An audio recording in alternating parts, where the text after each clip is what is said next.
Depois de lançar um celular que enxerga no escuro, um outro que traz uma câmera de ação no estilo GoPro e até mesmo um dedicado só para macros, agora a aposta mais recente da Motorola para o segmento de intermediários é o One Hyper. Mas qual a proposta aqui? De entregar o máximo de aproveitamento de tela sem entalhe ou furo. O seu preço é tão salgado quanto o do One Zoom. Será que ele entrega um melhor conjunto? É isso que você confere agora nesta análise completa do tudo celular. Todos os modelos da linha One são bastante parecidos, porém o Hyper tenta fugir um pouco dessa fórmula já batida da Motorola. Ele não tem um entalhe em forma de gota como o One Zoom ou um furo na tela como o One Vision. A empresa decidiu apostar na câmera pop-up como nós já vimos em intermediários da Xiaomi e de outras chinesas ano passado. O conjunto duplo de câmeras na traseira é saltado e fica alinhado com a posição do mecanismo que faz a câmera de selfie surgir. O design apresenta uma faixa contínua que leva o nome da linha e o logo da empresa até outra extremidade. Esse é um detalhe bacana que torna o One Hyper mais elegante e muitos podem até achar que esse é o mais bonito dos Motorolas de 2019. Ele chegou inicialmente apenas nesta cor azul, mas há mais outras duas cores disponíveis no mercado, um em vermelho e outro em rosa. Para o intermediário caro, era esperado a gente ter um conjunto mais caprichado aqui. O Hyper tem a mesma qualidade de construção de outros mais baratos da marca e ele só traz uma proteção contra respingos. O leitor biométrico fica na traseira, sendo cercado por um LED de notificações. Ele responde bem e raramente falha. Muitos dos seus rivais já estão apostando na biometria na própria tela, mas a verdade é que não adianta você incluir um sensor de baixa qualidade sobre o display e comprometer toda a experiência. Talvez o que possa decepcionar alguns aqui é a falta de tela AMOLED, que está presente só no One Zoom. A boa notícia é que esse painel usado pela Motorola entrega o mesmo nível de brilho, porém tem iluminação menos uniforme. Nos cantos da tela é possível perceber que a imagem é mais escura. E além disso, o contraste não é muito alto e no escuro você vai sentir falta daquele preto absoluto das telas OLED. A saturação de cores é boa e se você escolher o perfil mais saturado, vai ter cores quase tão vibrantes quanto as de uma tela AMOLED. Já para aqueles que curtem umas cores mais equilibradas, mais perto do considerado ideal, vai acabar se incomodando um pouco com o branco levemente azulado. A parte sonora fica por conta de um único alto-falante na parte inferior. Esse som é mono, porém potente, mas tem grande foco nos agudos. Não há distorção mesmo quando no máximo, mas quanto mais alto estiver o volume, menor vai ser o equilíbrio sonoro.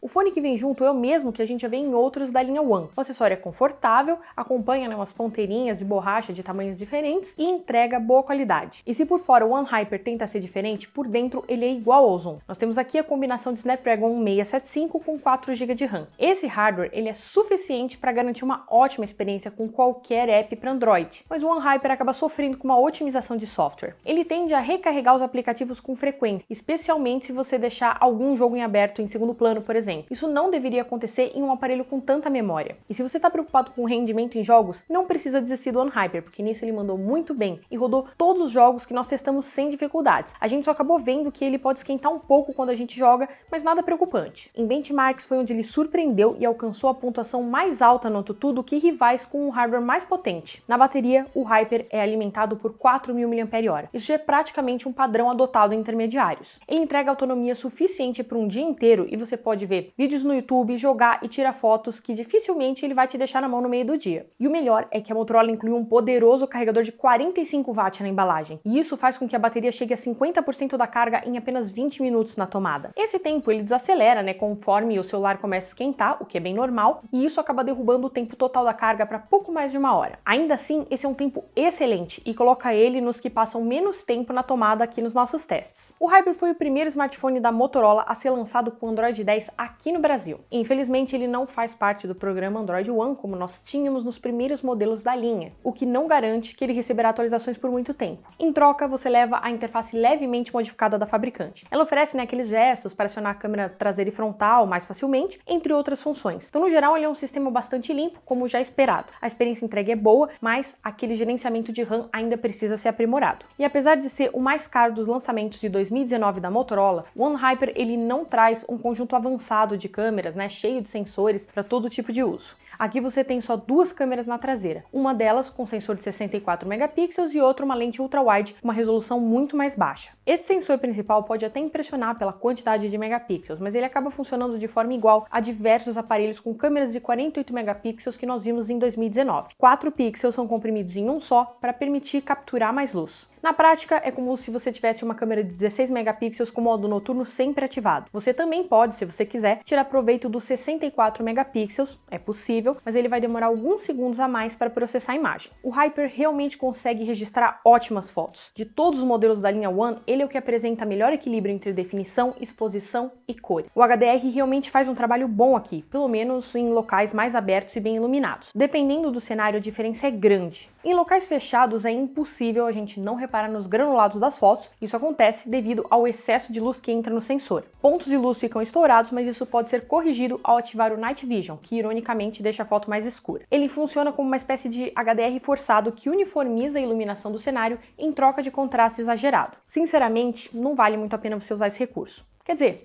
até vale na hora de você tirar uma selfie em locais com iluminação precária. Claro, se você estiver num ambiente muito escuro, ele não vai conseguir salvar a foto. Nesses casos, usar o flash de tela pode ser uma alternativa. Mesmo sem contar com um sensor dedicado para aquela medição de profundidade, o Hyper até que faz um bom trabalho no modo retrato. Ele separa bem os planos e dá bastante destaque para o que estiver próximo da câmera. Mas nem sempre o corte é perfeito e ele acaba falhando mais em locais mais escuros. Porém, a gente tem uns extras bacanas aqui, como aquele efeito de descolorir o fundo de uma foto. Não há câmera teleobjetiva, você acaba ficando limitado ao zoom digital, que perde bastante qualidade, sendo mais recomendado apenas se você usar o modo de 64 megapixels, que, como eu falei, demora alguns segundos para processar as fotos. Esse é o tipo de recurso que você deve evitar usar. A câmera frontal registra selfies de até 32 megapixels e ela não demora para levantar quando ela é acionada. O Hyper realmente tira ótimas selfies e o seu modo retrato também funciona bem aqui. Claro que às vezes ele falha, mas até mesmo flagships sofrem para entregar resultados perfeitos. E se a câmera tira boas fotos, infelizmente não podemos dizer o mesmo da filmadora. Tanto com a traseira quanto com a frontal, nós temos vídeos com bastante ruídos à noite. A estabilização não é das melhores e o foco também não é dos mais ágeis. As cores e a nitidez no geral estão abaixo do que nós vimos nas fotos. A principal filma em 4K,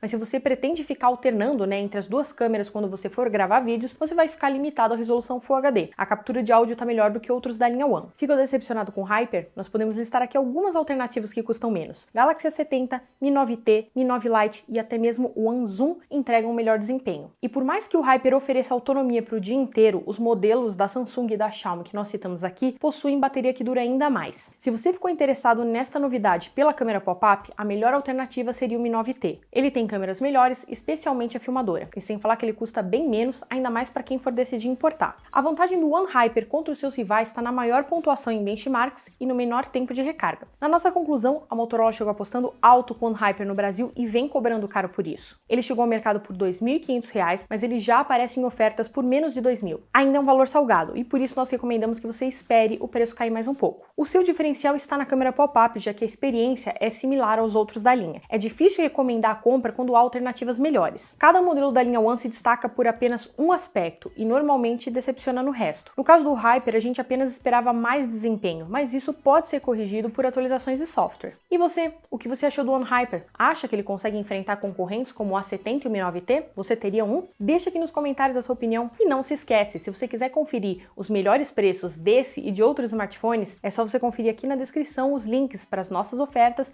e também para a nossa ferramenta comparativa. Eu fico por aqui e até a próxima!